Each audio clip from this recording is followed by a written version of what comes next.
যারা আল্লাহ তাআলাকে মানে না তাদের থিওরি হলো নামুতু ওয়া নাহইয়া ওয়া মা ইউহলিকুনা ইল্লা দাহর। এই পৃথিবীতে যা কিছু হয়, জন্ম মৃত্যু, পৃথিবীর যা কিছু হয়, এই সবগুলা কেউ করে না, এগুলো প্রাকৃতিকভাবে এমনি এমনি হয়। চিৎকার দিয়ে বলেন নাউজুবিল্লাহ, আর জোরে বলেন না নাউজুবিল্লাহ। তো আমাদের একজন মালিক আছে না নাই? উনি আমাদেরকে জীবন দান করেন, উনি আমাদেরকে মৃত্যু দান করবেন, ঠিক কিনা? সম্মানিত হাজিরিন, তো এই যে শ্রেণীটা আল্লাহ তাআলাকে বিশ্বাস করে না, এদেরকে বলা হয় নাস্তিক। কি বলা হয়? নাস্তিক। তো আমরা জানি পৃথিবীতে মানে সবচেয়ে আল্লাহর সৃষ্টির মধ্যে সবচেয়ে খারাপ হলো শয়তান, ঠিক কিনা? শয়তান হলো সৃষ্টির ভিতরে সবচেয়ে খারাপ। সত্যায়ন টিভি, শুদ্ধতা ছড়াই প্রাণে প্রাণে। जिस दर पे ना जाती दुनिया अब हम वो ज़माना भूल गए, गैरों के फसाना याद रहे और अपना फसाना भूल गए, गैरों के फसाना याद रहे और अपना फसाना भूल गए। मुँह देख लिया आईने में, फिर दाग न देखा सीने में, दिल ऐसा लगाया जीने में,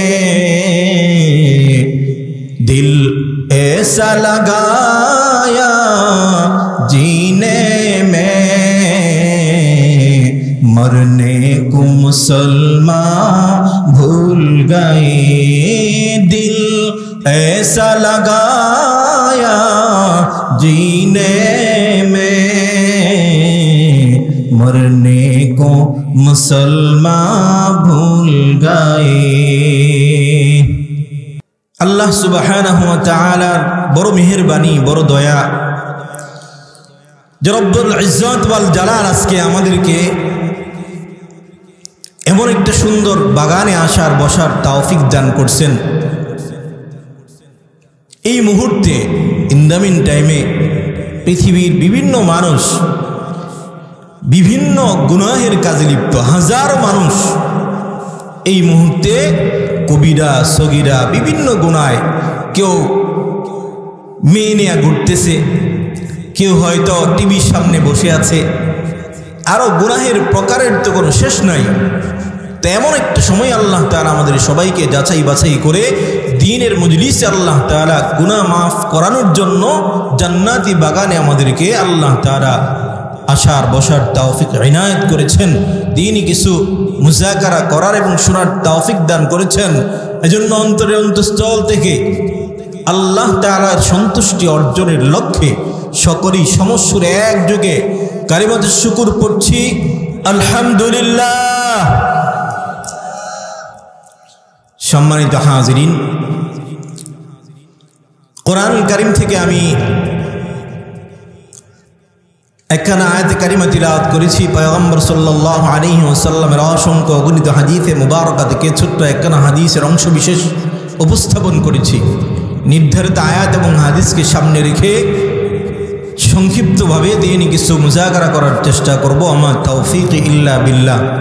আল্লাহ তাআলা আমাদেরকে ধৈর্য ধারণ করে আমলের নিয়তে ইখলাসের সাথে আলোচনা করার শোনার তৌফিক দান করুক। জোরে বলি আমিন, আরো জোরে বলি আমিন। সম্মানিত হাজিরিন, তো আল্লাহ সুবহানাহু ওয়া তাআলা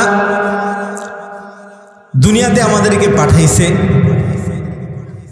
আমরা দুনিয়াতে চিরস্থায়ী না, দুনিয়ার জীবন একদিন ফুরিয়ে যাবে, শেষ হয়ে যাবে। এই জীবন শেষ করে এই পৃথিবীর মায়া ত্যাগ করে যাওয়ার ইচ্ছা না থাকা সত্ত্বেও আপনাকে আমাকে পরকালের যাত্রী হইতে হবে, ঠিক কিনা?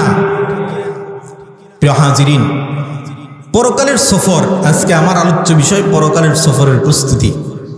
তো এই যে পরকালের সফর শুরু হয়ে গেছে যেদিন আমার জন্ম হয়েছে, ওই দিন থেকেই পরকালের সফর কি আমার শুরু হয়ে গেছে। যেদিন আমি পৃথিবীতে চলে আসলাম, আল্লাহ তাআলা আমাকে পৃথিবীতে পাঠায়া দিল, এরপর থেকেই পরকালের সফর শুরু হয়ে গেছে।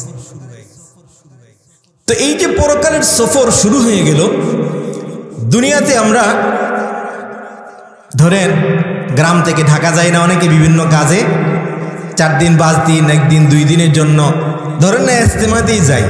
তো ইজতেমায় যারা যায় খালি হাতে কি যায়? 3 দিনের জন্য গেলে পিঠে একটা গাঁটটি আছে না নাই, হাতে একটা ব্যাগ আছে না নাই? কেন? সফরে যাইতেছি, সফরের কিছু সামানা লাগে, কারণ এখানে অপরিচিত জায়গা, কেউ আমাকে চিনে না। কেউ আমাকে শীতের রাতে ইজতেমায় গেলে একটা খাতা দিয়েও আমাকে কি কেউ সহযোগিতা করবে না। এজন্য আমার পুঁজিগুলো আমি কি করি? বাড়ি থেকে নিয়ে যাই, কারণ ওখানে গেলে আমাকে বিপদগ্রস্ত হইতে হবে।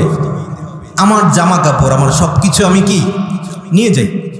তো সফর কয় দিনের? 3 দিনের। 3 দিনের সফরের জন্য আমার এত হাত ডাক দিয়া প্রস্তুতি। দেখা হইলে কই যা ইজতেমায় যায়, গাড়টি কি আর খেতাবালিশ আছে না নাই? প্রস্তুতি জোরে বলেন, আছে না নাই? তো সফরটা কয় দিনের? 3 দিনের সফরের জন্য এই প্রস্তুতি। এবার আপনাদের কাছে আমার প্রশ্ন, এই দুনিয়া ছেড়ে আখেরাতে যে সফর আমাদের শুরু হয়েছে মৃত্যুর পরেই, ওই সফরের জন্য কি আমরা পরিপূর্ণভাবে প্রস্তুতি নিতে পারছি এখনো পর্যন্ত? তো পরকালের সফরের প্রস্তুতি নেওয়ার দরকার আছে না? তো আমি নিজেকে দাবি করতেছি যে পরকালের সফরের জন্য আমি প্রস্তুত হইতেছি। আমি পরকালের সফর কি শুরু করে দিছি। সফর আমরা কি করছি? শুরু করে দিছি। এখন অনেকেই বলবেন যে হুজুর নামাজ তো পড়ি, রোজা তো রাখি, তো এটাই তো পরকালের প্রস্তুতি। পরকালের সফরের প্রস্তুতি আমি সফর শুরু করে দিচ্ছি, সফর আমি শুরু করে দিচ্ছি, কিন্তু আমার ভেতরে এখনো গুনাহ ছাড়ার মাধ্যমে পরকালের যে সফর শুরু করার কথা ছিল, ওই সফর আমি গুনাহ ছাড়তে পারি নাই, ওই সফরও কি প্রস্তুতিও সফরের নিতে পারি নাই। কিন্তু গাড়ি কিন্তু চলতেছে, গাড়ি কিন্তু থেমে নাই, ঠিক কিনা? গাড়ি কিন্তু থেমে নাই, চলতেছে, কিন্তু আমার প্রস্তুতি নাই। আমি দাবি করি যে পরকালের যাত্রা আমি শুরু করছি। আমি জিজ্ঞেস করি, ভাই তুমি যে পরকালের যাত্রা শুরু করছো, তুমি কি প্রস্তুতি নিছো? তোমার মুখে দিয়ে এখনো দাড়ি নাই, পরকালের গাড়ি তো চলতেছি, না যাত্রা সফর তো শুরু হয়ে গেছে, তোমার মুখে দিয়ে এখনো পরকালের প্রস্তুতিমূলক দাড়িটা এখনো গজাইলো না, তোমার শরীরেতে এখনো সুন্নতি পোশাকটা, পরকালের যে সফর শুরু করছো ওই সফরের প্রস্তুতিমূলক তুমি সুন্নতি পোশাকটা এখনো লাগাইলা না, তুমি এখনো নামাজটা 5 ওয়াক্ত মসজিদে গিয়া পড়ো না, পরকালের সফর শুরু হয়ে গেছে, কিন্তু তোমার ভিতরে পরকালের সফরের কোনো প্রস্তুতি নাই। আপনি যদি ঘর থেকে ঢাকা শহরে যাইতে চান, কোনো টাকা পয়সা না নিয়ে বের হন, প্রথমে মিরগালি মোড়ে অটোওয়ালাকে গিয়া বলবেন, ভাই চলেন, আমার কাছে তো টাকা নাই। অটোওয়ালা বলবো, তোকে আমি মাগনা নেওয়ার জন্যই আসছি সকালে ঘুম থেকে, ওইটা ঠিক কিনা? বলবো কিনা? সম্মানিত হাজিরিন, যাইবেন রায়বাজারে বাসে ওঠার জন্য, বাস ওরা বলবো সাইডে দেখেন ফার্স্ট হিপ, সময় নাই, আপনাকে নেওয়া যাবে না। আপনি কোনো রকম পাউছেও ধইরা চৌরাস্তা উঠলেন, এই রায়বাজার থেকে ওইটা চৌরাস্তা গেলেন, ওখানে গিয়ে আপনি এখন বড় গাড়িতে উঠবেন। বড় গাড়িতে যাওয়ার পরে 300 টাকা ভাড়া, ওখানে আপনাকে কি নিবে? তা আপনি এখানে মিরগালি থেকে চৌরাস্তা যাওয়া পর্যন্ত 3টা জায়গায় বিপদগ্রস্ত হইলেন। আর যখন এই জিন্দেগি, দুনিয়ার জিন্দেগি শেষ হবে, পরকালের সফরের দিয়ে প্রস্তুতি নেওয়ার সুযোগ আল্লাহ আপনাকে আমাকে দিয়েছিল, খেলায় সময় কাটাইতেছি, প্রস্তুতি আমি নিতেছি না। যখন আমার দুনিয়ার এই সফর শেষ হয়ে যাবে, প্রথম গাটি কবর, আপনি দুনিয়ার থেকে পরকালের সফরের প্রস্তুতি নিয়ে যাইছেন কবরে, চলে গেছেন কবরে, প্রথম ঘাটি কবর, আপনাকে ওখানে গেলেই ফেরেশতা ধরবে। ভাই কি উত্তর দিবেন? জবাবটা দেয়া যাবে তখন, প্রস্তুতি না নিয়ে গেলে জবাব দেয়া যাবে। দুনিয়াতে আপনাকে ড্রাইভার চিনল না, আপনাকে রায়বাজারে গেলেন, ওখানেও আপনাকে কেউ চিনে না, ঢাকাতে গেলেন, ওখানেও কেউ চিনে না। তো কবর তো ফেরেশতা, কবর তো ফেরেশতা। আপনি যদি নেক আমল নিয়ে না যান, তখন আপনারা কি চিনবে ফেরেশতা? হ্যাঁ, একমাত্র নেক আমল করে কবরে যারা যাবে, কবর তাদের সাথে ভালো ব্যবহার করবে। আর যারা নেক আমল না নিয়ে যাবে, তাদের সাথে কবরের দুর্ব্যবহার শুরু হয়ে যাবে। নাউজুবিল্লাহ। এজন্য পরকালের সফরের প্রস্তুতির দরকার আছে রে ভাই। তো এটা কিভাবে, ঘুমায় ঘুমায় নাকি আমল করতে হবে? মাঝে মাঝে মনে হয় কিসের আনন্দ, কিসের তো হাসি উল্লাস। মনটাকে বাবারা একটু নরম করে দেন, ভাইয়েরা যারা আছেন সকলে আমার এলাকার, মনটাকে একটু নরম করে দেন, আল্লাহ তাআলার দিকে মুতাওয়াজ্জহ হন। আর কত গুনাহ, আর কত বেখেয়ালি। এই পৃথিবীতে কেউ আমার আপন না, কেউ আমার আপন না। কবরে আপনাকে রাখার পরে 5 মিনিট পরেই দেখবেন কেউ নাই, ফেরেশতা আসছে, কি জবাব দিবেন? আপনার সন্তান কি কবরের সওয়াল জবাব দিবে? বিবি দিবে? কেউ না, চিনবেই না। এই জন্য দিলটাকে একটু নরম করে দিয়ে কয়েকটা কথা দিনের শুনে। মাঝে মাঝে মনে হয় কিসের আনন্দ, কিসের তো হাসি উল্লাস। সকলে মাঝে মাঝে মনে হয় কিসের আনন্দ, কিসের তো হাসি উল্লাস। একদিন মরতে হবে, হতেই হবে লাশ, ঠিক না? লাশ হয়ে কবরে যাইতে হবে কিনা? মাঝে মাঝে মনে হয় কিসের আনন্দ, কিসের তো হাসি উল্লাস। একদিন মরতে হবে, হতেই হবে লাশ। মাঝে মাঝে মনে হয় কিসের আনন্দ, কিসের তো হাসি উল্লাস। মা বাবা ভাই বোন আছে যত স্বজন,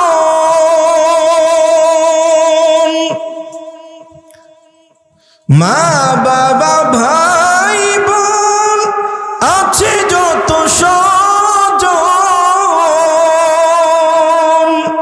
সব কিছুই ছেড়ে কোথায় হবে বসবাস। মাঝে মাঝে মনে হয় কিসের আনন্দ, কিসের তো হাসি উল্লাস। মাঝে মাঝে মনে হয় কিসের আনন্দ, কিসের তো হাসি উল্লাস। সম্মানিত হাজিরিন, এই যে দুনিয়া রং তামাশা, হাসি উল্লাস এই যে চলছে, কিন্তু মাঝে মাঝে একটু চিন্তা করে দেখেন যে আসলে কোথায় কি রং তামাশা করছি। এগুলো তো কিছুই না, কিছুই না এগুলা। দুনিয়ার হায়াত, এই আসছি দুনিয়াতে, এই চলে যাবে, ঠিক কিনা? এই যে যারা এখন বৃদ্ধ পাকা দাড়িওয়ালা বসে আছেন, একটু চোখটা বন্ধ করলে দেখবেন ওই তো ওই দিন আমি যুবক ছিলাম, হ্যাঁ, মানুষ বলতো এখনো বিয়া করো না, এখনো বিয়া করো না, বিবাহ করলাম, সন্তান হইলো, এখন কবরের পথের যাত্রী হয়ে গেছে, ঠিক কিনা? বয়সটা কেমনি চলে গেল বলতেই পারি না। তো এই যে আমরা অযথাই সময় নষ্ট করতেছি, হায়াতটা নষ্ট করতেছি, পরকালের সফরের প্রস্তুতি আমরা এখনো নিতেছি না। এই আজকের মজলিসের পরে ইনশাআল্লাহ তওবা করে পিছনের সব গুনাহ আল্লাহ তাআলার কাছ থেকে মাফ করিয়ে আজকের থেকেই নিয়ত করা যায় না যে আর কোনো গুনাহের কাজ করব না, করা যায় না ইনশাআল্লাহ। আল্লাহ সবাইরে কবুল করুক, আমিন। সম্মানিত হাজিরিন, তো এই পৃথিবীতে যত মানুষ বসবাস করে সব মানুষগুলা দুই প্রকারে বিভক্ত। কয় প্রকারে? দুই প্রকারে। এক প্রকার মানুষ আমরা যারা আছি আল্লাহকে আল্লাহ বলে মানি, আল্লাহ বলে স্বীকার করি, আল্লাহ আমাদের রব, আল্লাহ তাআলাকে রব হিসেবে আমরা জানি, চিনি, মানি। এই হলো এক শ্রেণীর মানুষ। আরেক শ্রেণীর মানুষ হলো যারা আল্লাহ তাআলাকে আল্লাহ বলে স্বীকার করে না, আল্লাহ তাআলাকে আল্লাহ বলে মানে না, বিশ্বাস করে না। এই হলো আরেক শ্রেণীর মানুষ। এই দুই শ্রেণীর মানুষ পৃথিবীতে বসবাস করে। তো যারা আল্লাহ তাআলাকে মানে না তাদের থিওরি হলো নামুতু ওয়া নাহইয়া ওয়া মা ইউহলিকুনা ইল্লা দাহর। এই পৃথিবীতে যা কিছু হয়, জন্ম মৃত্যু, পৃথিবীর যা কিছু হয় এই সবগুলা কেউ করে না, এগুলো প্রাকৃতিকভাবে এমনি এমনি হয়। চিৎকার দিয়ে বলেন নাউজুবিল্লাহ, আর জোরে বলেন না নাউজুবিল্লাহ। তো আমাদের একজন মালিক আছে না নাই? উনি আমাদেরকে জীবন দান করেন, উনি আমাদেরকে মৃত্যু দান করবেন, ঠিক কিনা? সম্মানিত হাজিরিন, তো এই যে শ্রেণীটা আল্লাহ তাআলাকে বিশ্বাস করে না এদেরকে বলা হয় নাস্তিক। কি বলা হয়? নাস্তিক। তা আমরা জানি পৃথিবীতে মানে সবচেয়ে আল্লাহর সৃষ্টির মধ্যে সবচেয়ে খারাপ হলো শয়তান, ঠিক কিনা? শয়তান হলো সৃষ্টির ভিতরে সবচেয়ে খারাপ। সম্মানিত হাজিরিন, যতক্ষণই আলোচনা করব, খুব বর্তমানে এই গোটা পৃথিবীর জন্য এই আলোচনাটা অত্যন্ত জরুরি, এই জন্য সবাই একটু মনোযোগ দিই। তো যত মানুষ আছে এই মানুষের মধ্যে দুইটা শ্রেণী, একটা হলো আল্লাহ তাআলাকে বিশ্বাস করে, আরেক শ্রেণী বিশ্বাস করে না। যারা বিশ্বাস করে না তাদেরকে বলা হয় নাস্তিক। কি বলা হয়? নাস্তিক। এই নাস্তিক আমরা জানি সবচেয়ে বেশি খারাপ আল্লাহর সৃষ্টির ভিতরে শয়তান, ঠিক কিনা? কারণ শয়তান আমাদেরকে সব রকমের কুমন্ত্রণা দেয়, গুনাহ সে আমাদেরকে করায়, খারাপ কাজে আমাদেরকে সে লাগায়া দেয়, ঠিক কিনা? আর জোরে বলেন না ঠিক না ঠিক? তো সম্মানিত হাজিরিন, এই শয়তানকে আমরা জানি সে সবচেয়ে খারাপ। তো এখন এবার প্রশ্ন হলো, শয়তান যে এত খারাপ সে কি আল্লাহকে মানে কিনা? হ্যাঁ, শয়তান আল্লাহ তাআলাকে অবশ্যই মানে। তো শয়তান আল্লাহ তাআলাকে মানার পরেও সে কেন সবচেয়ে খারাপ হয়ে গেল? তো আল্লাহ সুবহানাহু ওয়া তাআলা এই শয়তানকে আল্লাহ তাআলা হুকুম করছিল যে উসজুদু লি আদম, আদমকে সিজদা করো। তো শয়তান তখন করলো কি? আল্লাহ তাআলার সাথে সে যুক্তি দেওয়া শুরু করলো। আয় আল্লাহ, সে বলে কোরআনুল কারীমে আল্লাহ তাআলা বলে দিয়েছে খলাকতানি মিন নার ওয়া খলাকতাহু মিন তিন।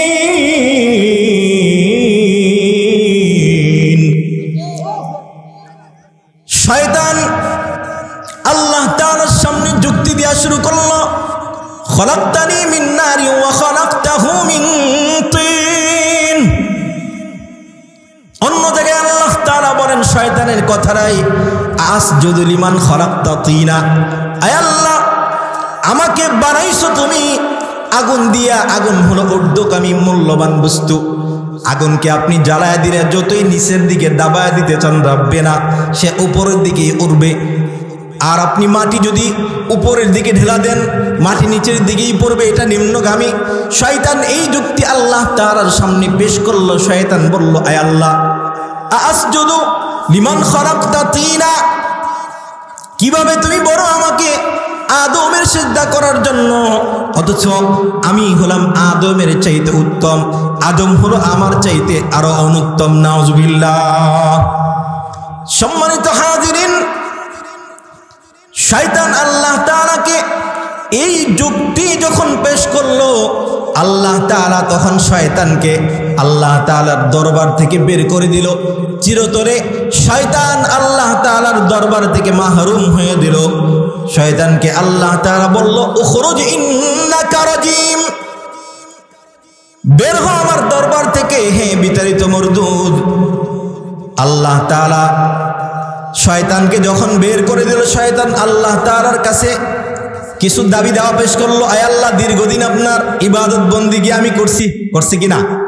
শয়তানকে বলা হয় মুআল্লিমুল মালায়েকা, মানে ফেরেশতাদের উস্তাদ, সে এত ইবাদত করছে, এত ইলম অর্জন করছে, তো বলতেছে আয় আল্লাহ বের করে যেহেতু দিছই আমারে, জান্নাত যেহেতু দিবাই না, আমি যে ইবাদত করছি এর বদলা দাও, আমি তোমার কাছে কিছু চাই। তা আল্লাহ তাআলা বলে ঠিক আছে তোর কি লাগবে বল। তো সে তার যা যা চাহিদা সবগুলো আল্লাহর কাছে চাইলো, সবগুলো আল্লাহ তাআলার কাছে সে চাইলো। তো আল্লাহ তাআলার কাছে যাওয়ার পরে লাস্টে বলতেছে আনজিরনি ইলা ওয়াক্তিল মালুম, আমাকে কিয়ামত পর্যন্ত হায়াতও দিতে হবে। আল্লাহ তাআলা বলে যা তোরে দিলাম। সুবহানাল্লাহ, আল্লাহ তাআলা কত অসীম। দেখেন সে আল্লাহ তাআলাকে মানছে, ঠিক কি না? আল্লাহ শয়তান আল্লাহকে মানছে না? আল্লাহ তাআলাকে শয়তান অস্বীকার করছে। শয়তানকে আল্লাহ বের করে দিয়েছে চিরতরে, তাকে আর কোনোদিন মুক্তি দিবে না, জাহান্নামে আল্লাহ তাআলা তার জন্য নির্ধারণ করে দিয়েছে। এরপরেও শয়তানকে তো আল্লাহ তাআলাকে অস্বীকার করে নাই, আল্লাহকে মানে, আল্লাহর কাছে চাইছেও সে অনেক কিছু, ঠিক কিনা? এই আল্লাহর কাছে হায়াতও চায় আনিছে সে। তো এই শয়তান এত খারাপ নিকৃষ্ট, কিন্তু সে আল্লাহ তাআলার জাতকে স্বীকার করে অস্বীকার করে নাই। কিন্তু যে নাস্তিক, এই নাস্তিকের বাচ্চাগুলো এই শয়তানের চাইতেও আরো জঘন্যতম, আরো খারাপ। এই পৃথিবীতে সবচেয়ে নিকৃষ্ট কীট হলো এই নাস্তিকের বাচ্চাগুলা। চিৎকার দিয়ে বলেন ঠিক না ঠিক? সম্মানিত হাজিরিন, নাস্তিকগুলো আল্লাহ তাআলার অস্তিত্বকে অস্বীকার করে। প্রিয় হাজিরিন, এজন্য একজন মানুষের নেক আমল কম থাকতে পারে, কিন্তু তার ঈমানটা কি মজবুত থাকতে হবে, ঈমান থাকতে হবে। প্রিয় হাজিরিন, এই আল্লাহ সুবহানাহু ওয়া তাআলা এই শয়তানকে বের করে দিল।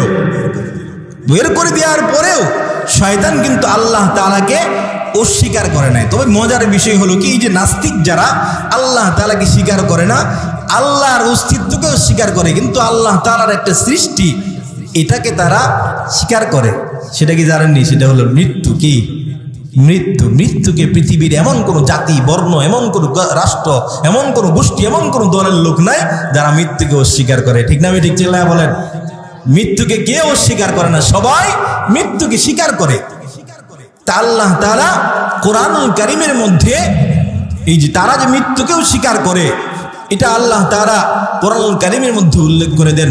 সূরা মুলুকের 2 নম্বর আয়াতের মধ্যে আল্লাহ তাআলা বলেন আল্লাযী খালাকাল মাউতা ওয়াল হায়াতা লিয়াবলুয়াকুম আইয়ুকুম আহসানু আমালা। আল্লাহ সুবহানাহু ওয়া তাআলা জন্ম এবং মৃত্যু এই দুইটা আল্লাহ তাআলার সৃষ্টি। আল্লাযী খালাকাল মাউত, মৃত্যুটা আল্লাহ তাআলার সৃষ্টি। ওই নাস্তিক আল্লাহ তাআলার অস্তিত্বকে অস্বীকার করে, কিন্তু নাস্তিকেরা আল্লাহ তাআলার এই সৃষ্টি মৃত্যুকে তারা অস্বীকার করে না।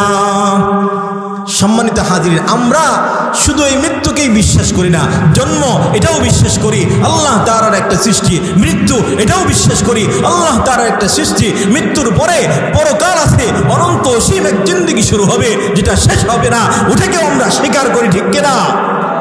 সম্মানিত হাজিরিন, তো আমরা যারা মুসলমান আল্লাহ তাআলাকে আমরা স্রষ্টা হিসাবে মানি, তো তারা শুধু স্রষ্টা হিসাবে মেনেই ক্ষান্ত হই না, মৃত্যু জন্ম সব কিছু আল্লাহ তাআলার পক্ষ থেকে, এমনকি মৃত্যুর পরে যে আরেকটা অনন্ত অসীম জগৎ শুরু হবে যেটার শেষ নাই, ওইটাও আমরা বিশ্বাস করি। সুবহানাল্লাহ। সম্মানিত হাজিরিন, এবং যে এই যে ওই জগৎটাই আমাদের মূল জগৎ, ওই জগৎটা আমাদের কি? ওই জগৎটাই আমাদের কি? মূল জগৎ। এই দুনিয়ার হায়াত আসলে শেষ হয়ে যাবে, দুনিয়ার হায়াত শেষ হয়ে যাবে। আপনি ভালো খান, খারাপ খান, আপনি ভালো করে ঘুমাইতে পারেন ভালো খাটে, অথবা আপনি মাটিতে ঘুমান, যেভাবেই আপনি ভালো পোশাক পরতে পারেন অথবা নাই পারেন, এই দুনিয়ার জিন্দেগি কি এই 60-70 বছরের জীবন কিন্তু মূল জীবন না, এটা শেষ হয়ে যাবে। পরকালের জীবনেই কি মূল জীবন। সম্মানিত হাজিরিন, তো আমরা অনেকেই ভাবি যে মরার পরে যা হয় হইব না, আছে কিনা? নাই। অনেকেই মৃত্যুর পরে যা হয় হইব না, এরকম মনোভাব অনেকের আছে না নাই? সম্মানিত হাজিরিন, কবি বলেন মৌত কো সমঝায়ে গাফিল ইখতিতা, जिंदगी है अजबराए बंदगी, जिंदगी बे बंदगी शर्मंदगी, आइशो इशरत के लिए दुनिया नहीं, आइशो इशरत के लिए दुनिया नहीं, याद रख तो बंदाए मेहमान नहीं। अल्लाहु আকবার। সম্মানিত হাজিরিন, কবি বলেন, আরে নাদান, তুমি যে মৃত্যুটাকেই তোমার জীবনের শেষ মনে করতেছো, মৃত্যুটা তো তোমার জীবনের শেষ না। মৌতুকু সমঝায়ে গাফিল ইখতিতামে জিন্দেগি, মৃত্যুটা যে গাফিল তুমি তোমার জীবনের শেষ মনে করতেছো। আরে না, দর হাকিকত মৌতু তেরে ইবতিদায়ে জিন্দেগি। বাস্তবতা হলো মৃত্যুটা তোমার জীবনের মাত্র শুরু। মৃত্যুটা কি? জীবনের মাত্র শুরু। এখানে তো আল্লাহ তাআলা কিছুদিন আখিরাত কামাই করার জন্য পাঠাইছিল। মূল জিন্দেগি আমাদের কি? মৃত্যুর পরে। তো ওই জীবনের জন্য প্রস্তুতি নেব কিনা আমরা? প্রস্তুতি নেওয়ার দরকার আছে না নাই? সম্মানিত হাজিরিন, তো কোনো একজন মানুষ এই পৃথিবীতে আসলো, সে ভালো কোনো পোশাক পরতে পারলো না, ভালো খাইতে পারলো না, সে ভালো খাটে ঘুমাইতে পারলো না, তার হায়াত দুনিয়ার শেষ হলো, কিন্তু সে দুনিয়াতে নেক আমল করছিল, নেক আমল করে ভালো কাজ করে দুনিয়া থেকে গেছে। পরকালে যাওয়ার পরে ওই ব্যক্তিটা আল্লাহ তাকে মাফ করে জান্নাত দিয়া দিছে। এই ব্যক্তিটাই প্রকৃত পক্ষে সফল। সুবহানাল্লাহ। আর কোন একজন ব্যক্তি দুনিয়াতে আসলো, অনেক নাম যশ খ্যাতি, মানুষের অনেক বিচার আচার করছে, মানুষের যেটা ন্যায় বিচার ছিল এটাকে টাকার জোরে কি ঘুরায় দিছে, বিভিন্ন মানুষকে অত্যাচার করছে, জুলুম করছে, জুলুম কইরা এখন দুনিয়ার হায়াত শেষ। সে পরকালে গিয়া প্রথম গাড়ি কবরে ধরা খায়া গেছে, মিজানে ধরা খায়া গেছে, ফুলসিরাতে ধরা খায়া গেছে। এরপরে সর্বশেষ যেখানে আল্লাহ তাআলা তার বাম হাতে আমলনামাটা ধরায়া দিছে। নাউজুবিল্লাহ। তো দুনিয়ার হায়াত আপনি আরামায়েশ করলেন, নেতাগিরি করলেন, অনেক ভালোভাবে চললেন, পরকালে গিয়ে আপনি ধরা খেয়ে গেলেন, আপনি জাহান্নামী হয়ে গেলেন। বলা হয় এই ব্যক্তিটাই হলো প্রকৃত পক্ষে অসফল, প্রকৃত পক্ষে এই ব্যক্তিটা অকৃতকার্য। ঠিক না বেঠে? সম্মানিত হাজিরিন, এই জন্য দুনিয়ার কি হায়াত, দুনিয়ার হায়াতে আপনি ভালো আরামায়েশ করতে না পারেন, কিন্তু যদি নেক আমল করে যাইতে পারেন, ভালো কাজ যদি করে যাইতে পারেন আর পরকালে মুক্তি পাওয়া যান, এটাই হলো আপনার সফলতা, এটাই আপনার চূড়ান্ত বিপ্লব।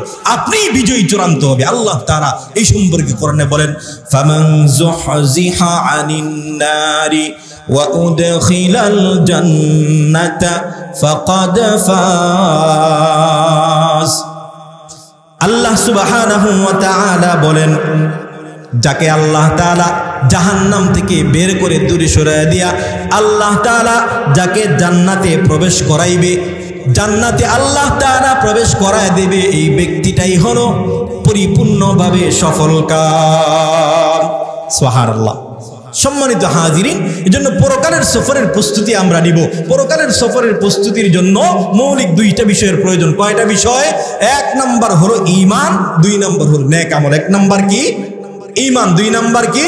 নেক আমল। এখন নেক আমল, যত আমল আছে, নামাজ, রোজা, হজ, যাকাত, কুরবানি, দান, সাদাকা, এরপরে আরো যত আমল আছে নেক আমল, জান্নাতে যাওয়ার জন্য দুনিয়াতে যেই সফর শুরু হয়েছে আখিরাতের, ওই সফরের প্রস্তুতির জন্য সর্বপ্রথম হলো যত প্রকার আমল আছে ওই আমলগুলা করতে হবে। এই প্রস্তুতিতে আজকের থেকে আমরা শুরু করবো তো ইনশাআল্লাহ? আরো জোরে বলি, পারবো তো ইনশাআল্লাহ? আল্লাহ তাআলা কবুল করে নেক। এবার আসেন এক নাম্বার যেটা, সেটা হলো ঈমান। এক নাম্বার কি? ঈমান। একজন মানুষ দুনিয়াতে আসলো, আবার চলে গেল, দুনিয়া ছেড়ে দুনিয়ার কোনো সফলতা অর্জন করতে পারলো না, দুনিয়ার কোনো সফলতা অর্জন করতে পারলো না, কিন্তু ওই ব্যক্তিটা কি করছে? নেক আমল করছে। নেক আমল করছে, তার ঈমান ছিল। ঈমানটা কি ছিল? ঈমান থাকা অবস্থায় নেক আমল করছে। তার আমল কম হইতে পারে, আমল কি কম হইতে পারে, আমল কম হইতে পারে। তো নেক আমল করার পর সে ঈমান ঠিক রাখছে, আকীদা ঠিক রাখা ওই ব্যক্তি যদি মৃত্যুবরণ করে, আল্লাহ তাআলা একদিন না একদিন ওই ব্যক্তিটারে মাফ করে জান্নাত দিয়া দিবেন। সুবহানাল্লাহ। তা আরেকজন ব্যক্তি, সে গোটা জিন্দেগি 50 বছর নামাজ পড়ছে, রোজা রাখছে, যাকাত দিছে, সব নেকের আমল একটাও বাদ দেয় নাই। নামাজ পড়তে পড়তে কপালে দাগ লাগায় দিছে, হ্যাঁ, জাকাত দিতে দিতে সব ধন সম্পদ শেষ করে দিছে, কিন্তু ওই ব্যক্তিটার কোনো একটা কারণে তার ঈমানটা ভেঙে গিয়েছিল। এই ব্যক্তির 50 বছরে যত ইবাদত করছে, যত আমল করছে, কোনো আমল আল্লাহর দরবারে কবুল হবে না, সব আমলগুলোই তার বরবাদ হয়ে যাবে। নাউজুবিল্লাহ, জোরে বলেন। নাকি নাউজুবিল্লাহ বাড়িতে গিয়ে বলবেন নিয়ত করছে? আর জোরে বলেন নাউজুবিল্লাহ। সম্মানিত হাজিরিন, তো এই জন্য আমার আমল কম হতে পারে, কিন্তু ঈমান কি দুরুস্ত থাকতে হবে, ঈমানটা আমার ঠিক হতে হবে, ঈমান ঠিক থাকতে হবে। আমার ঈমান যদি ঠিক না থাকে, আমি যতই আমল করি না কেন, আমল করতে পারি, কিন্তু কোনোদিন আমার এই আমল, ঈমান ছাড়া কোনো আমল আল্লাহ তাআলার কাছে কোনো কাজে আসবে না, কোনো কাজে আসবে না। এজন্য পরকালের সফরের প্রস্তুতির 2 কাজ, এক হলো নেক আমল, আরেক হলো ঈমান, আরেক হলো ঈমান। এবার এই ঈমান তা আনতে হবে, বুঝলাম। এখন ঈমানটা কেমন ঈমান হতে হবে? সর্বপ্রথম ঈমানের জন্য যে শর্ত, সেটা হলো আল্লাহ এবং আল্লাহর রাসূলের প্রতি ঈমান আনতে হবে। আর ঈমানের মৌলিক বিষয় যেগুলো, সেগুলো হলো আকীদা সংক্রান্ত আলোচনা। হয়তো আমি এত টানটুন এখানে দেওয়া যাবে না, মনোযোগ দিয়ে শুনেন, জীবনে অনেক বড় একটা উপকার হবে আজকের এই আলোচনা থেকে ইনশাআল্লাহ।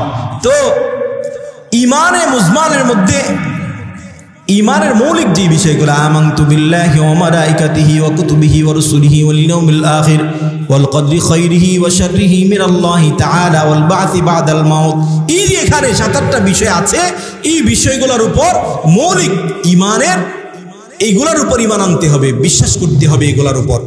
এরপরে সর্বপ্রথম প্রধান যেই কাজ ঈমানের জন্য, সেটা হলো আল্লাহ তাআলা এবং আল্লাহর রাসূলের প্রতি ঈমান আনতে হবে। ঈমানের মজবুতির জন্য কি করতে হবে? আল্লাহ এবং আল্লাহর রাসূলের উপর, কথা বলেন, আল্লাহ এবং আল্লাহর রাসূলের উপর ঈমান আনতে হবে। আল্লাহ এবং আল্লাহর রাসূলের উপর ঈমান আনতে হবে। এখন আমরা অনেকেই দাবি করি যে আল্লাহর রাসূলের প্রতি তো ঈমান আছে, আল্লাহর প্রতিও তো ঈমান আছে। তো যদি প্রশ্ন করি যে আপনারা আল্লাহ আল্লাহর রাসূলকে ভালোবাসেন কিনা, তো সবাই আমরা এই কথা বলবো যে হ্যাঁ, আল্লাহ আল্লাহর রাসূলকে অবশ্যই ভালোবাসি, ঠিক কিনা? সম্মানিত হাজির, আল্লাহ আল্লাহর রাসূলকে আমরা ভালোবাসি, কিন্তু এই ভালোবাসাটা কেমন হতে হবে, এটার পরিমাপটা কতটুকু হতে হবে? আমি আমার মতো ভালোবাসলেই হবে, নাকি আমার ভালোবাসাটার একটা পরিমাপ থাকতে হবে? সম্মানিত হাজিরিন, আমি আমার মতো করে ভালোবাসলেই হবে না, পৃথিবীতে যা কিছু আছে এই সব কিছুর চাইতে বেশি ভালোবাসতে হবে আল্লাহ আল্লাহর রাসূলকে। যদি আমি বেশি ভালোবাসতে না পারি, দলিলে আমরা পড়ে আসতেছি, যদি আমি সবচাইতে বেশি ভালোবাসতে পারি, তাহলে আমি কোনোদিন পরিপূর্ণ ঈমানদার হিসাবে নিজেকে দাবি করতে পারবো না। আমি ঈমানদার হিসাবে আমাকে দাবি করতে পারবো না। সম্মানিত হাজিরিন, এখন আমরা প্রত্যেকেই তো ঈমানদার হিসেবে নিজেকে দাবি করি, ঠিক কিনা? নিজেকে ঈমানদার হিসেবে দাবি করি। তো এবার আসেন দেখে আমার ঈমান কতটুকু আছে, ঈমানটা একটু চেক করা দরকার আছে কিনা নাই। আচ্ছা, নামাজ পড়তে গেলে নামাজের কিছু ফরজ আছে না নাই? আছে না নাই? 13টা ফরজ আছে না? এই 13টা ফরজের মধ্যে একটা ফরজ হইল কাপড় পাক হওয়া, ঠিক কিনা? কাপড় পবিত্র হওয়া। কাপড় অপবিত্র হইলে কি নামাজ হবে? আচ্ছা, এই কাপড়টা পবিত্র, এখন কাপড়টা পবিত্র রাখতে হয় কয়টা বিষয় থেকে? যেমন প্রস্তাব, পায়খানা, মুদি, উজি, গরু ছাগলের প্রস্তাব, পায়খানা, ধরে নেই তো 20টা আইটেম। আমার একটা কাপড়কে পবিত্র রাখতে হলে 20টা নাপাকে দেখে বাছায় রাখতে হয়। এখন আপনাদের কাছে প্রশ্ন হলো, এই কাপড়টা নাপাক হইতে হলে কি 20টা আইটেম একসাথে লাগতে হবে, নাকি যে কোনো একটা লাগলে এই কাপড় নাপাক হয়ে যাবে? যে কোনো একটা লাগলেই নাপাক হবে কিনা? সম্মানিত হাজিরিন, এখন আমি ঈমানদার, নিজেকে ঈমানদার দাবি করি, আমি নিজেকে ঈমানদার দাবি করি, আমি নিজেকে আমি ঈমানদার পরিচয় দিয়া সমাজে ঘুরে বেড়াই, মানুষের সামনে আমি ঈমানদারের পরিচয় নিয়ে চলতে ফিরতে আসি। এখন প্রশ্ন হলো, আমি যে নিজেকে ঈমানদার দাবি করলাম, আমি যে ঈমানদার নিজেকে দাবি করলাম, ঈমানের যে শাখা প্রশাখাগুলো আছে, ঈমানের যে শর্ত শারায়াতগুলো আছে, এগুলো আমার মধ্যে আছে না নাই? ঈমানের যে দাবি আল্লাহ তাআলার, ইমানের যে রোকন এগুলো আমার ভিতরে আছে না নাই, এগুলো এখন দেখার বিষয়। সম্মানিত হাজিরিন, নামাজ পড়তে গেলে একটা কাপড়কে 20টা নাপাকি থেকে পবিত্র রাখতে হয়। এই 20টা নাপাকিতে পবিত্র রাখতে লাগলে এই কাপড় দিয়ে নামাজ হবে। আর 20টা নাপাকির 20টাই লাগতে হয় না, যে কোনো একটাই লাগলে এই কাপড়টা নাপাক হয়ে যায়। এখন আমি মুসলমান নিজেকে দাবি করি, সম্মানিত হাজিরিন, প্রতিদিন আমার দ্বারা এমন এমন কাজ সংগঠিত হয়, প্রতিদিন এমন এমন একাধিক কাজ সংগঠিত হয় যে জীবনে যে কোনো একটা সংগঠিত হওয়ার দ্বারাই আমার ঈমানটা চলে যায়। বুঝতেছেন আলোচনা নাকি কঠিন লাগতেছে? খুব গুরুত্বপূর্ণ আলোচনা, শুরু দিয়ে করলে এগুলো বুঝবেন না, বোঝার বিষয়। তো এই যে আমার কাপড়টাকে পবিত্র রাখার জন্য 20টা আইটেম থেকে বাঁচায় রাখতে হইল, তো আমার যে ঈমান কি এটা দামি জিনিস নাকি এটা দামহীন? ঈমানটা কি দামি না, মূল্যবান না? ঈমানটা পৃথিবীর মধ্যে ঈমানের চাইতে আরো মূল্যবান কোনো কিছু আছে?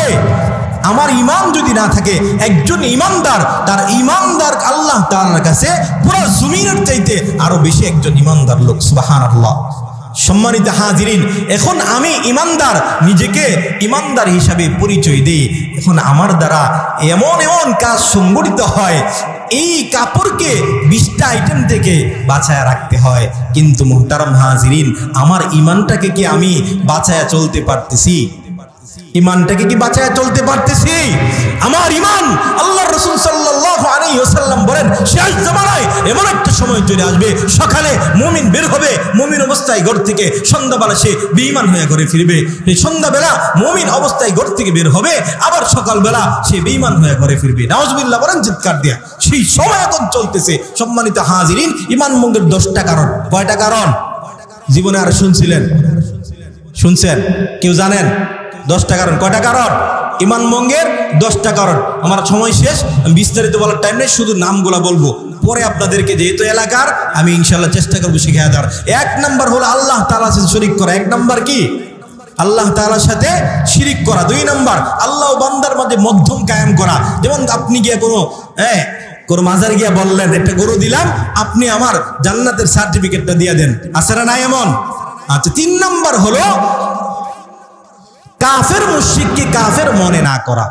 কেউ যদি কাফের মুশরিককে কাফের মনে না করে তাহলে তার ঈমান চলে যাবে।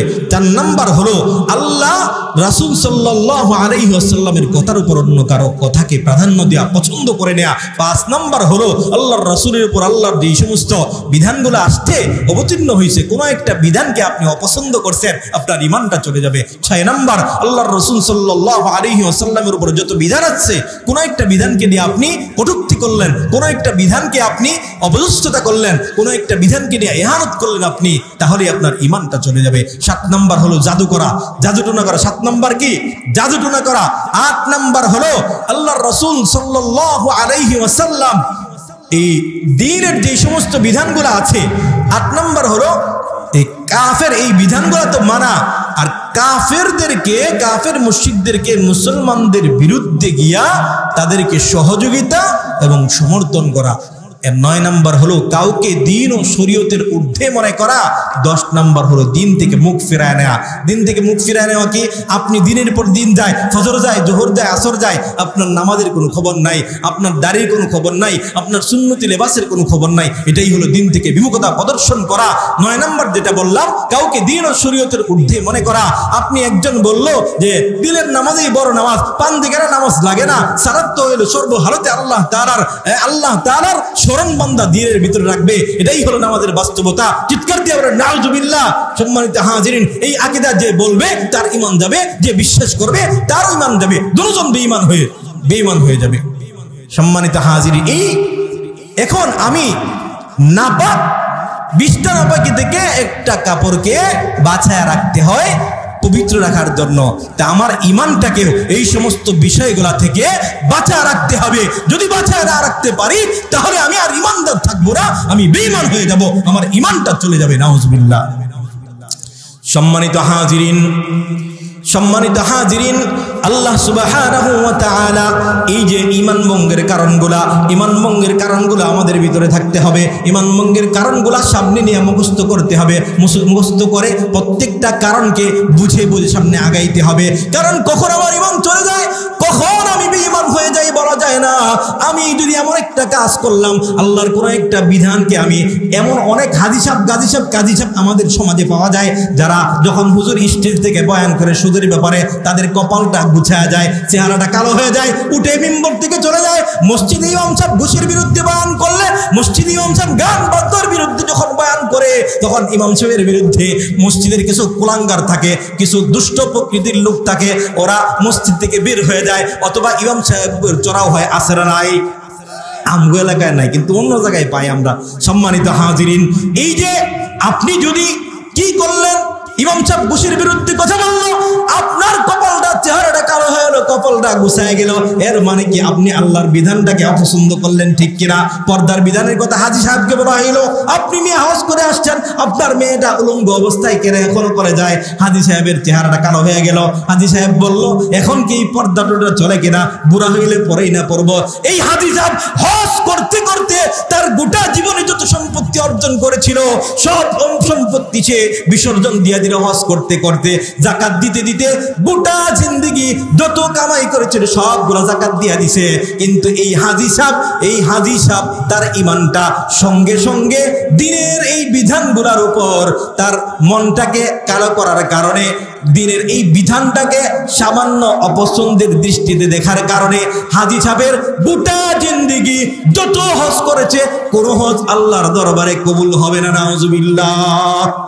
সম্মানিত হাজিরিন, এজন্য ঈমানের জন্য জরুরি হলো ঈমান ভেঙে যায় এমন বিষয়গুলো থেকে বাঁচতে হবে। পারবো তো ইনশাআল্লাহ? সম্মানিত হাজিরিন,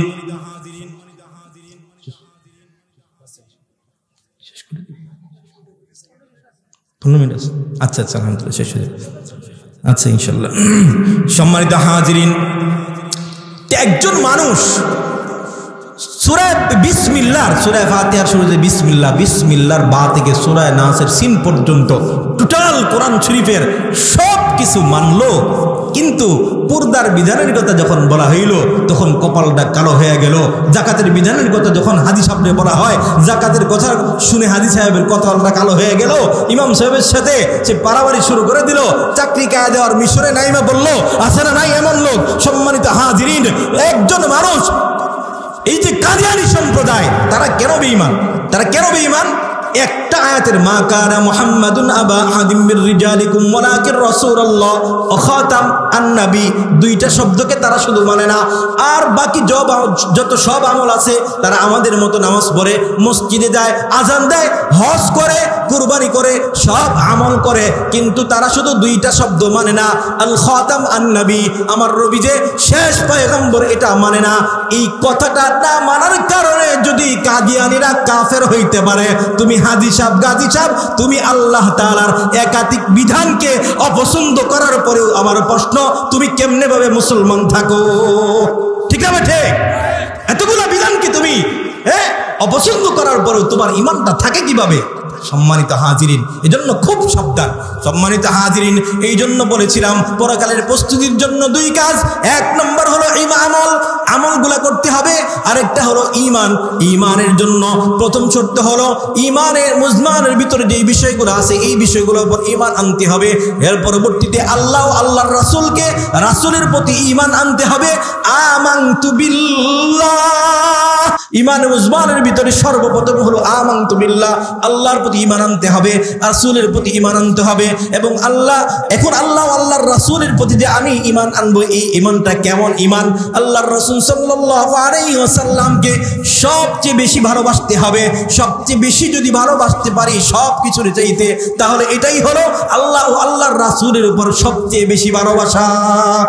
সম্মানিত হাজিরিন, আমি দাবি করি আল্লাহর রাসূলকে সবচেয়ে বেশি ভালোবাসি, কিন্তু কোন নাস্তিকের বাচ্চা যখন আমার নবীকে নিয়ে গালিগালাজ করে, আল্লাহর কোন অস্তিত্ব নিয়ে কোন নাস্তিকের বাচ্চা প্রশ্ন তুলে আঙ্গুল উঠায়, আমি ঈমানদার, তখন আমার অন্তরের ভিতরে কষ্ট লাগে না?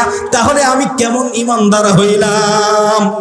সম্মানিত হাজিরিন, আমি নিজেকে যদি ইমানদার দাবি করি, আল্লাহ তাআলা সূরা তাওবার 24 নং আয়াতের মধ্যে ঘোষণা করেন, কুল ইন কানা আবাউকুম ওয়া আবনাউকুম ওয়া ইখওয়ানুকুম ওয়া আজওয়াজুকুম ওয়া আশীরাতুকুম ওয়া আমওয়ালুন ইqtaraftumuha ওয়া তিজারাতুন তাখশাউনা কাসাদাহা ওয়া মাসাকিনু তারদাউনাহা আহাব্বা ইলাইকুম মিনাল্লাহ ওয়া রাসূলিহি ওয়া জিহাদিন ফি সাবিলি। আল্লাহ তাআলা বলেন, আল্লাহ তাআলাকে, আল্লাহর রাসূলকে, আল্লাহর রাস্তায় জিহাদ ফি সাবিলিল্লাহকে সব কিছুর চাইতে বেশি ভালোবাসতে হবে। কি কি বিষয়? কুল ইন কানা আবাকুম, তুমি তোমার পিতামাতার চাইতে, ওয়া আবনাউকুম, সন্তানদের চাইতে, তোমার সন্তানদের চাইতে, ওয়া ইখওয়ানুকুম, তোমার ভাইদের থেকে, ওয়া আজওয়াজুকুম, তোমার স্ত্রীদের থেকে, ওয়া ইখওয়ানুকুম ওয়া আমওয়ালুন ইqtaraftumuha ওয়া তিজারাতুন তাখশাউনা কাসাদাহা, তুমি ওই ঘরটা যেটা তুমি বানাইছো এবং তোমার ব্যবসার মালগুলা এবং তোমার ওই ব্যবসা, যেই ব্যবসার মন্দা আসার ব্যাপারে তুমি আশঙ্কা করো এবং তোমার ওই ঘরটা, যেই ঘরটাকে তুমি ভালোবাসো, এই যে সব কিছুর চাইতে তুমি আল্লাহর রাসূল জিহাদ ফি সাবিলিল্লাহকে বেশি ভালোবাসতে হবে।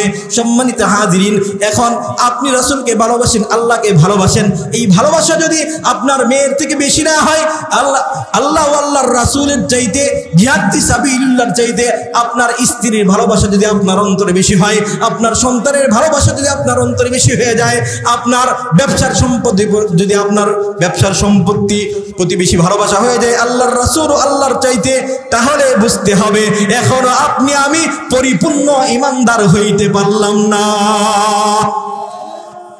পরিপূর্ণ ঈমানদার হইতে হলে এই সব দুনিয়ার সব বিষয়ের চাইতে আল্লাহর রাসূলকে বেশি ভালোবাসতে হবে। পারবো তো ইনশাআল্লাহ? সম্মানিত হাজিরিন, আল্লাহর রাসূলকে সব চাইতে বেশি ভালোবাসবো। এখন আমি দাবি করতেছি হুজুর ভালোবাসি তো, হুজুর ভালোবাসি তো আপনি কেমন ভালোবাসেন? আমার একটা মেয়ে সে বিপদগ্রস্ত হলো কোনো একজন দুশ্চরিত্র লোকের মাধ্যমে। আমার মেয়েটা সে অত্যাচারিত হইল, আমার মেয়েটাকে উত্ত্যক্ত করলো, আমার মেয়েটার ইজ্জত লুণ্ঠন করলো কোনো একজন দুষ্কৃতিকারী মানুষ। তো এই খবর যখন আমার পর্যন্ত পৌঁছায়, তখন আমার অন্তরটা আমার মেয়ের জন্য কেঁদে ওঠে কিনা? মেয়ের জন্য আমার চোখ থেকে পানি ঝরে পড়ে কিনা? আমার মেয়ের ইজ্জত লুণ্ঠন করেছে যে, তার কাছ থেকে বিচার আদায় করার জন্য তার বিরুদ্ধে আমি অ্যাকশন নেই কিনা? সম্মানিত হাজিরিন, এবার আসুন, আমি আমার সন্তানের জন্য আমার অন্তর ব্যথিত হইল, আমার সন্তানকে আমি তার বিচার আদায় করার জন্য আমি আগায় গেলাম, ব্যবস্থা গ্রহণ করলাম, কিন্তু আমি নিজেকে ঈমানদার দাবি করি। আমার পয়গম্বর সাল্লাল্লাহু আলাইহি ওয়াসাল্লামের ইজ্জত নিয়ে কোন নাস্তিক যখন কথা বলে, কোন নাস্তিক যখন আমার পয়গম্বর সাল্লাল্লাহু আলাইহি ওয়াসাল্লামের চরিত্রের উপর কালিমা লেপন করে, আমার কাছে যখন এই সংবাদটা পৌঁছে, আমার অন্তরে কোনো ব্যথা লাগে না। আমার চোখ দিয়া পয়গম্বরের সম্মান হানি হওয়ার কারণে, আল্লাহর সম্মান হানি হওয়ার কারণে চোখ দিয়া পানি ঝরে না, আমার ব্যথায় অন্তরটা বিগলিত হয় না। আল্লাহর রাসূলের অপমানের কারণে আমি প্রতিশোধ গ্রহণ করার জন্য মুসলমান ঘর থেকে বের হই না, অথচ আমি দাবি করে নিজেকে মুমিন। সম্মানিত হাজিরিন, যতক্ষণ পর্যন্ত আপনার রাসূলের কোনো অপমানের সংবাদ আপনার কাছে পৌঁছবে, আপনি ঘর থেকে যদি বের না হয়ে যান প্রতিবাদের জন্য, আপনার অন্তরে যদি ব্যথা না লাগে, তাহলে কোনোদিন আপনি আমি পরিপূর্ণ ঈমানদার হইতে পারবো না।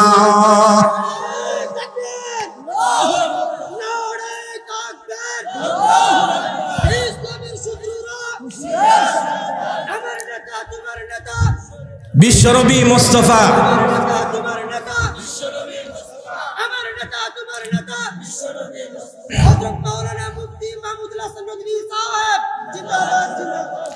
সম্মানিত হাজিরিন, এবার আসেন আলোচনা শেষের দিকে। তা আমি দাবি করি নিজেকে ঈমানদার দাবি করি, কিন্তু আমার মেয়ের চাইতে আমি বেশি ভালোবাসতে পারলাম না এখনো। কেমনে বুঝলাম? আল্লাহর রাসূলকে নিয়ে কয়েকদিন পর পরই বিভিন্ন নাস্তিকরা, বিভিন্ন ইহুদি নাসারারা বিভিন্ন কুৎসারটনা করে, চরিত্রের উপর আঘাত করে, আল্লাহর রাসূল সাল্লাল্লাহু আলাইহি ওয়াসাল্লামকে আঘাত করে কথা বলে।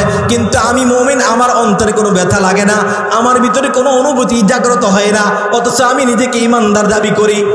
এইভাবে ইমানদার দাবি করলেই ইমানদার হওয়া যায় না, ইমানদার দাবি করলেই ইমানদার হওয়া যায় না।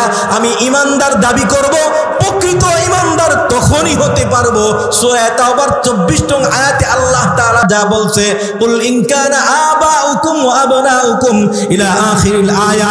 এই যে বিষয়গুলো এখানে বলছে, এই সব কিছুর চাইতে আমি যখন আল্লাহর রাসূলকে সব চাইতে বেশি ভালোবাসবো, তখনই আমি নিজেকে পরিপূর্ণ ইমানদার দাবি করতে পারবো। পারবো তো ইনশাআল্লাহ?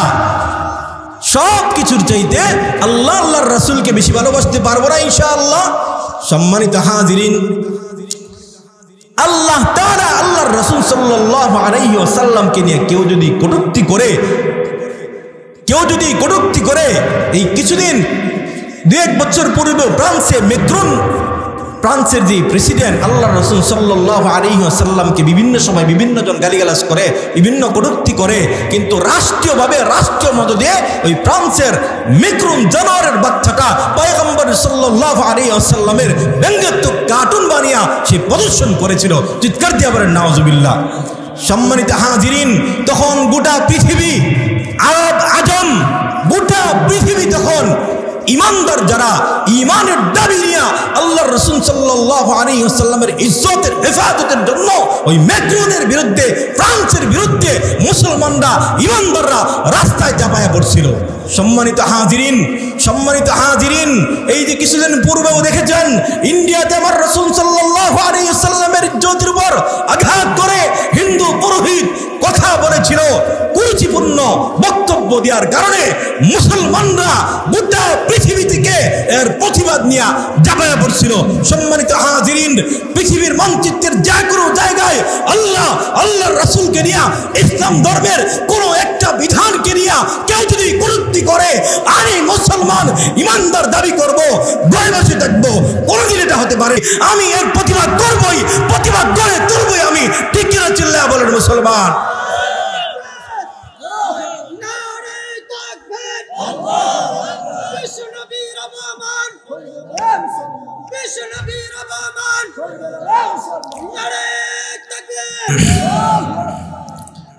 সম্মানিত হাজিরিন, আল্লাহ সুবহানাহু ওয়া তাআলাকে সবচাইতে বেশি ভালোবাসতে হবে। সবচাইতে বেশি ভালোবাসি দাবি যদি করি, তাহলে আল্লাহর রাসূল সাল্লাল্লাহু আলাইহি ওয়াসাল্লাম কখনো যদি ওনার চরিত্রের উপর কোনো কুলাঙ্গার কুৎসারটনা করে, অবশ্যই প্রতিবাদে আমাকে আগায় আসতে হবে, আমার অন্তরেও ব্যথা লাগতে হবে, চোখ দিয়েও পানি জড়তে হবে। যতক্ষণ পর্যন্ত এই পরিস্থিতি আপনার আমার দিলের তৈরি না হবে, ততক্ষণ পর্যন্ত আমি প্রকৃত মুমিন হতে পারবো না। ঠিক না? ঠিক ছিল। সম্মানিত হাজিরিন, এবার ইমানদার সে যত দুর্বলই থাক, যত নরমই থাক, আল্লাহর রাসূলকে নিয়ে, আল্লাহর রাসূল আমাদের কলিজার টুকরা, ঠিক কিনা? আল্লাহর রাসূলকে নিয়ে কেউ যদি কটূক্তি করে, যত নরমই থাক মানুষটা, সে গরম হয়ে যায়। ঠিক কিনা? সম্মানিত হাজিরিন, হযরতে সাইয়েদিনা আবু বকর রাদিয়াল্লাহু তাআলা আনহু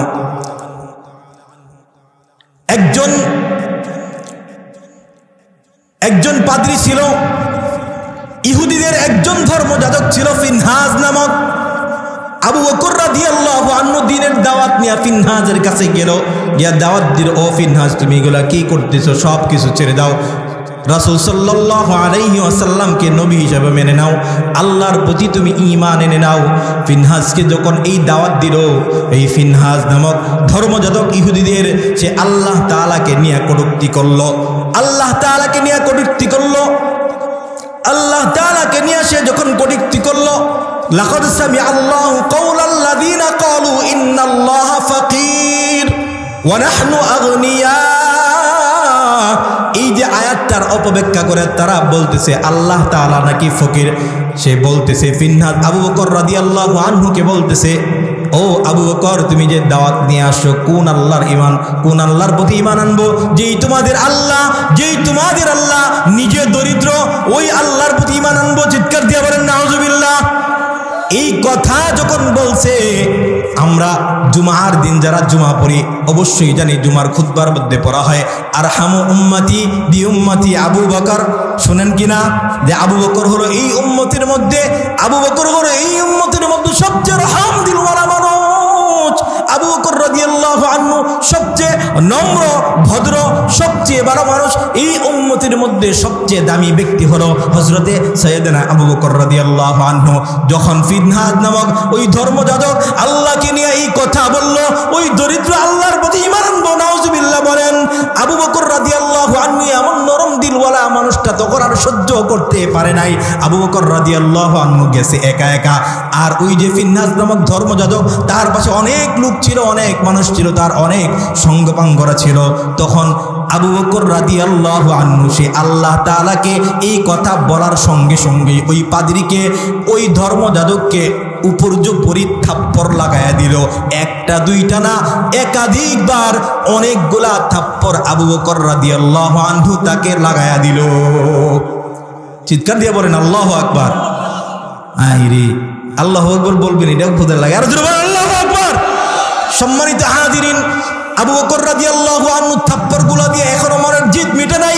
কাকে সে কটাক্ষ করছে? আল্লাহ তাআলাকে।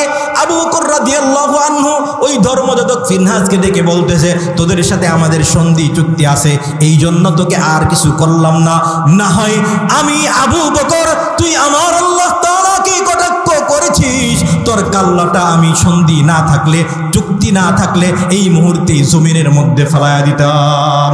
আল্লাহু আকবার বলেন না চলে।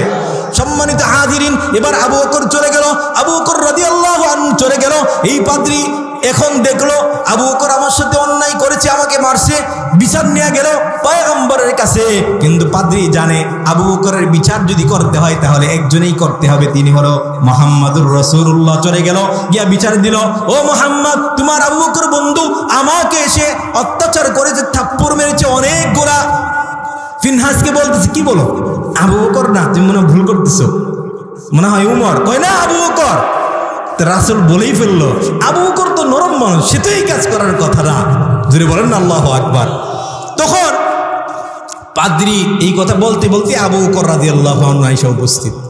সম্মানিত হাজিরিন, এবার আবু বকর রাদিয়াল্লাহু তাআলা আনহুকে আল্লাহর রাসূল জিজ্ঞাসা করলো, আবু বকর কি খবর? এই যে পাদ্রী তোমার নামে বিচার দিল, এটা সত্য কিনা? আল্লাহর রাসূল সাল্লাল্লাহু আলাইহি ওয়াসাল্লামকে আবু বকর রাদিয়াল্লাহু আনহু বলেন যে এই কথা ওগো আল্লাহর রাসূল সত্য, কিন্তু আমি কেন মেরেছি, কারণটা কি, তাকে এটা একটু জিজ্ঞাসা করেন। সম্মানিত হাজিরিন, পাদ্রীকে যখন জিজ্ঞাসা করলো, আবু বকর হইল হযরত মুহাম্মদুর রাসূলুল্লাহ সাল্লাল্লাহু আলাইহি ওয়াসাল্লামের দাওয়াত পেয়ে মুসলমান হইছে। মুসলমান হইয়াই আল্লাহ তাআলার প্রতি এত ভালোবাসা, এত মহব্বত, আল্লাহ তাআলাকে গালি দেওয়ার পরে তাকে শাস্তি দিল। নরম দিলওয়ালা মানুষটা সহ্য করতে পারলো না। এবার আবু বকর রাদিয়াল্লাহু তাআলা আনহু যখন এই কথা বলল, তখন আল্লাহর রাসূল সাল্লাল্লাহু আলাইহি ওয়াসাল্লামের কাছে ওই যে ধর্মযাজক ফিনহাস, সে দেখলো এখন তো আর বাঁচার কোনো কায়দা নাই। যেই মুহাম্মাদের দাওয়াত পেয়ে আবু বকর দিন গ্রহণ কইরা, যার এই অবস্থা, এত ঈমানের পাওয়ার, আর যার কাছে আল্লাহ তাআলা দিন নাজিল করছে, সে যদি শুনে তার আল্লাহকে আমি গালি দিছি, তাহলে আমার অবস্থাটা কি হবে? আরো কঠিন হবে কিনা? সম্মানিত হাজিরিন, এখন সে মিথ্যার পথ বেছে নিল, মিথ্যা কথা বলতেছে যে না না, আমি এই কথা তোমার আল্লাহকে বলি নাই। সম্মানিত হাজিরিন, আবু বকর রাদিয়াল্লাহু আনহুকে পয়গম্বর বলল, ও আবু বকর, তোমার কোনো সাক্ষী আছে কিনা? আবু বকর রাদিয়াল্লাহু আনহু বলে, ও আল্লাহর রাসূল, আমার কোনো সাক্ষী নাই। এই কথা এখন বিচার ইহুদির দিকে চলে গেল। বিচার ইহুদির দিকে যখন চলে যায়, আমার আল্লাহ এই ঘটনা দেখছে কিনা আল্লাহ সুবহানাহু ওয়া তাআলা আসমান থেকে জিবরাইলকে পাঠায়া দিল রাসূলের কাছে। ও রাসূল, আবু বকর ওরে যে মারছে, ও যে আমার এই আয়াতটা নিয়ে কটূক্তি করেছে, আমার এই আয়াতটার অপব্যাখ্যা করেছে, আমাকে সে যে অপদস্থতা করেছে, এটা পৃথিবীর কেউ না দেখলেও আমি আল্লাহ তাআলা স্বয়ং এই ঘটনার প্রত্যক্ষদর্শী। আল্লাহু আকবার। আর জোরে বলেন আল্লাহু আকবার। সম্মানিত হাজিরিন, এজন্য নরম দিলওয়ালা মানুষ আবু বকর রাদিয়াল্লাহু আনহু আল্লাহকে যখন কটূক্তি করেছে, এই আয়াতের অপব্যাখ্যা যখন করেছে, আল্লাহ তাআলাকে দরিদ্র যখন বলেছে নরম দিলওয়ালা মানুষটাও আর নরম থাকতে পারে নাই, গরম হয়ে গেছে, প্রতিবাদে ইহুদির উপর চাপায় পড়ছে মুসলমান। আমিও বলতে চাই, আমরা আজকে এখান থেকে শপথ গ্রহণ করতে চাই, যত নরম দিলওয়ালাই হয় আমার রাসূলকে কেউ যদি কলঙ্কিত করে, চরিত্রের উপর গালিমারেপন করে, আল্লাহকে আল্লাহর কোনো বিধানকে নিয়ে কেউ যদি কটূক্তি করে, আমি মুসলমান ঘরে বসে থাকতে পারি না, ঘরে বসে থাকতে পারি না, আমি মুসলমান চুপ করে থাকতে পারি না, আমি ময়দানে দাঁড়ায় পড়বই, আমি প্রতিবাদে আগে আসবই। পারবো কিনা মুসলমান, পারবো কিনা মুসলমান, জোরে বলো চিৎকার দিয়া। নারে তাকবীর, বিশ্ব নবীর আগমন, বিশ্ব নবীর আগমন, নারে তাকবীর, হযরত মাওলানা মুফতি মাহমুদুল হাসান নদভী সাহেব। সম্মানিত হাজিরিন, আমার আলোচনা শেষ। আমার প্রোগ্রাম স্যার একটা সবাই জানেন, হুজুর বারবারই বলছে, অত্যন্ত কষ্ট করে এই আয়োজন করেছে। তা আমার আজকের আলোচনার মূল থিমটা আমি আবার আপনাদেরকে বলতেছি। প্রথমত হইল যে আমরা আলোচনার বিষয়বস্তু হইল পরকালের সফরের প্রস্তুতি, ঠিক কিনা? পরকালের সফরের প্রস্তুতির জন্য প্রথম দুই কারণ, কয় কারণ? দুই বিষয়ের প্রস্তুতি নিতে হবে। এক কারণ নেক আমল, যত নেক আমল আছে সব করব। এরপরে ইমান, ইমানকে মজবুতি আনতে হবে। ইমানের সর্বপ্রথম হলো কি? ইমানে মুজমালের যে মৌলিক বিষয়গুলা, এইগুলার উপর ইমান আনতে হবে, বিশ্বাস করতে হবে।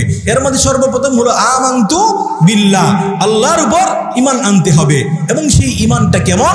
দুনিয়ার এই যে সূরা তাওবার 24 নম্বর আয়াত বলেছি, ওই আয়াতের মধ্যে যে বিষয়গুলা বলেছে, সব কিছুর চাইতে আল্লাহ আল্লাহর রাসূলকে যদি বেশি ভালোবাসতে পারি, তাহলে আমি পরিপূর্ণ ইমানদার, কামেলে মুমিন। কামেলে মুমিন যদি আমি হইতে পারি, তাহলে আল্লাহ তাআলা আপনাকে আমাকে এই দুনিয়ার হায়াত যদি পরিপূর্ণ ইমানদার হিসেবে শেষ করতে পারি, মৃত্যু হইতে দেরি, জান্নাত পাইতে দেরি নাই। সুবহানাল্লাহ। সম্মানিত হাজিরিন, এই আমার আলোচনা শেষ। তো আমরা ইমানের উপর সবাই অটল অবিচল থাকবো তো ইনশাআল্লাহ? থাকবো তো ইনশাআল্লাহ? ইমানের পথে অবিচল থেকে আমার মরণ যেন হয়। ইমানের পথে অবিচল থেকে আমার মরণ যেন হয়। তোমারই কাছে মিনতি আমার, তোমারই কাছে মিনতি আমার, মহামহিম দয়াময়। ইমানের পথে অবিচল থেকে আমার মরণ যেন হয়। ইমানের পথে অবিচল থেকে আমার মরণ যেন হয়। আসসালামু আলাইকুম ওয়া রাহমাতুল্লাহ। থাকবো তো ইমানের উপর অটল অবিচল ইনশাআল্লাহ। আল্লাহ কবুল করুন। আমিন। ওয়া আখিরু দাওয়ানা আলহামদুলিল্লাহি রাব্বিল আলামিন। আসসালামু আলাইকুম ওয়া রাহমাতুল্লাহি ওয়া বারাকাতুহু। সকলে আমার জন্য দোয়া করবেন। আল্লাহ তাআলা বিভিন্ন জায়গায় দৌড়াদৌড়ি